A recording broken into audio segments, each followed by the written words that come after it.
Most students know that their book reviews, persuasive letters, and argumentative essays need to have an introduction. The problem is they struggle to write one that isn't literal. We've all read the, "Hello, I'm writing to persuade you to such and such," or "This is an argumentative essay about," and their conclusions aren't a whole lot better.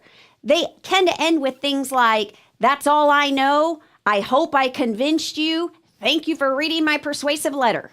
When teaching either the introduction or conclusion of a persuasive or argumentative piece, the secret is to tell them the type of information that would go in that first or last paragraph.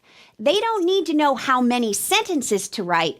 They need to know what ideas go in each of those sentences. Let's look at some examples.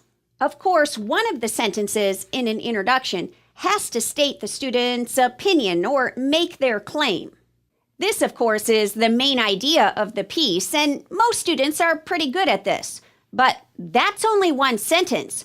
What's the rest of the paragraph going to include? What about a sentence or two that provides some background information on the topic? In fact, this could be the first or second sentence in the entire piece. The student should not assume their readers know much about this topic, so before making a claim, they need to educate their reader. What if they provided a hard-hitting fact, or described a scenario, or taught some key definitions and vocab? Any persuasive or argumentative piece that is about literature should have background on the text itself, a sentence or two of summary about the text's ideas. An argument also must reference the opposition within the introduction.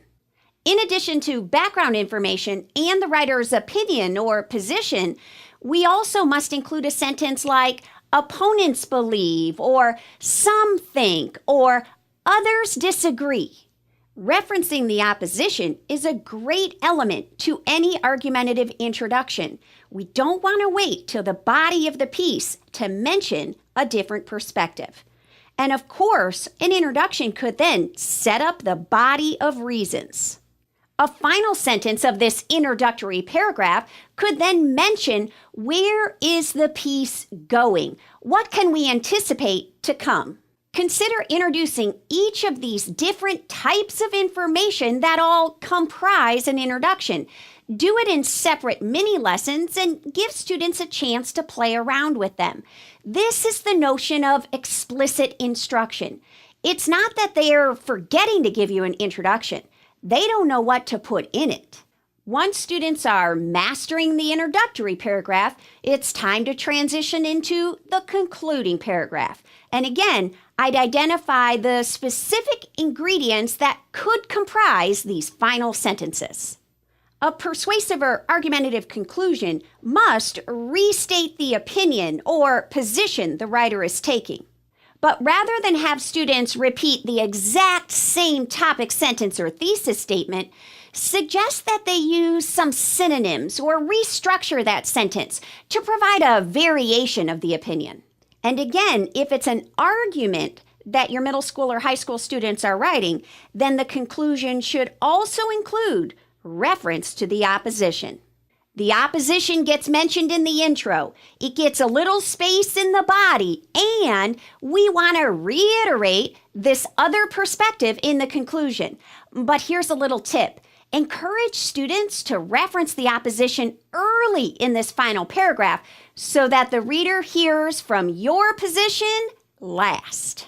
Now, the opposition is referenced in an argument. In a persuasive, we often include some kind of call to action. Many persuasives include some kind of reader reaction. So, after restating the opinion, then we tell the reader what we want them to do, say, or think.